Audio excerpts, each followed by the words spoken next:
Welcome to our new blog. আজকে দাদাভাইয়ের ঘরোয়া বউ ভাত। অ্যাকচুয়ালি ব্যানকুয়েট পাওয়া যায়নি বলে রিসেপশনটা কাল শিফট করতে হয়েছে। তো আজকে ওই আচার অনুষ্ঠান মেনে ঘরোয়া বউ ভাতটা হবে। এখানে স্টার্ট হয়ে গেছে ভাত কাপড়ের অনুষ্ঠান। ঠিক কি না?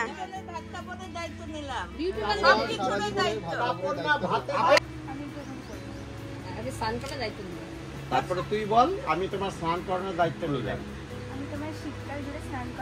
শীতকাল না গরমকালেও করে না।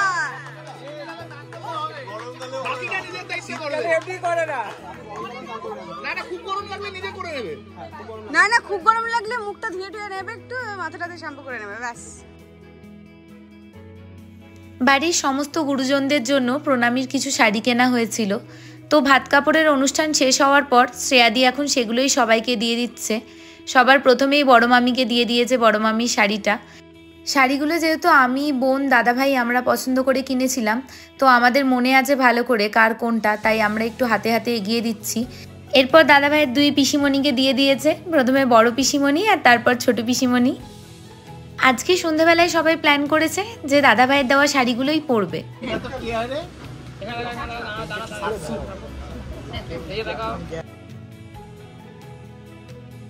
বাড়ির বড়রা সবাই খেতে বসে পড়েছে, আর শ্রেয়াদি আজ প্রথমবার সবাইকে নিজের হাতে খাবার বেড়ে খাওয়াচ্ছে। এখন প্লেটে প্লেটে সবাইকে ঘি ভাত দিচ্ছে। আর এখানে এই হলুদ শাড়ি পরে বসে আছে দাদাভাইয়ের ছোট পিসিমণি।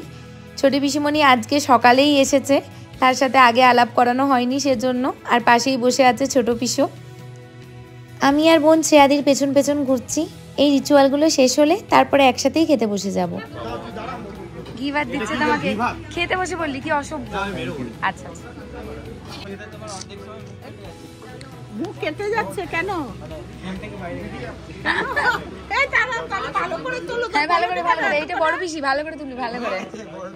আর এই যে এখানে আমাদের বিয়েবাড়ির মেন অ্যাট্রাকশন মিনু রানী খেতে বসেছে এখন মায়ের পাশে। আমার আর বোনের আবদার হচ্ছে আমাদেরকে ভাত বেড়ে দিলে চলবে না, আমাদেরকে খাইয়ে দিতে হবে।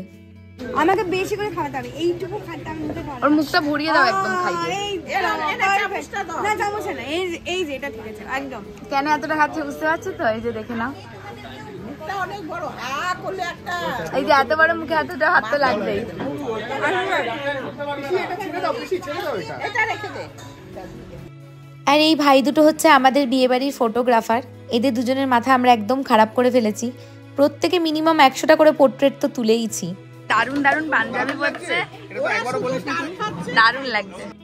সবার খাওয়া মোটামুটি হয়ে গেছে। এবার আমরা সব ভাই বোনেরা একসাথে খেতে বসে পড়েছি। এত হেকটিক যাচ্ছে আমাদের প্রতিটা দিন যে আমরা একদিনও ভালোভাবে খেতে পারিনি।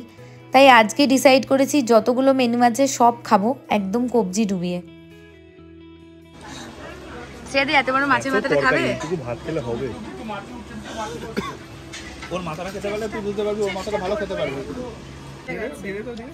ভাত, পমফ্রেট ফ্রাই, মাছের মাথা, মাছ ভাজা, চাটনি, এটা পাবদা মাছের ঝাল, মিষ্টি, ছ্যাঁচড়া, এই বাবা লেবু, শসা, পেঁয়াজ, লঙ্কা, কাঁচা লঙ্কা, পাবদা মাছের ঝাল চলে এসছে। রান্নাগুলো আজকে খুব ভালো হয়েছে। চাটনি, পাঁপড়, পাবদাটা এত ভালো হয়েছে যে দুটো খেয়েছি। এই ছোদাটাও দুটো খেয়েছে, এত ভালো হয়েছে পাবদাটা। না ওইটা মাছের মাথাটা নাও। মুখে দাও, এরকম পোজ নাও। এবার তুমি একটু খাইয়ে দাও মিষ্টিটা।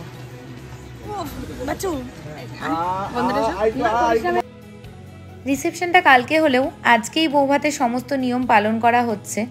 তাই সন্ধ্যেবেলায়ও বেশ কিছু নিয়মকানুন আছে, সেটার জন্য আমাদের রেডি হতে হবে খাওয়া দাওয়ার পর। শ্রেয়াদির বাড়ি থেকেও কিছু তত্ত্ব নিয়ে আসবে কাকুরা। আর আমাদের এখানে একটা ছোটোখাটো অনুষ্ঠান হবে সন্ধ্যেবেলা। চলো তাহলে আজকের ব্লগটা এখানেই এন্ড করছি। সন্ধ্যেবেলার অনুষ্ঠানটা আবার একটা নতুন ব্লগে তোমাদের দেখাবো। ভিডিওটা যদি তোমাদের ভালো লেগে থাকে তাহলে আমাদের কমেন্ট করে জানিও, ভিডিওটা লাইক করে দিও, আর চ্যানেলটা অবশ্যই সাবস্ক্রাইব করে দিও।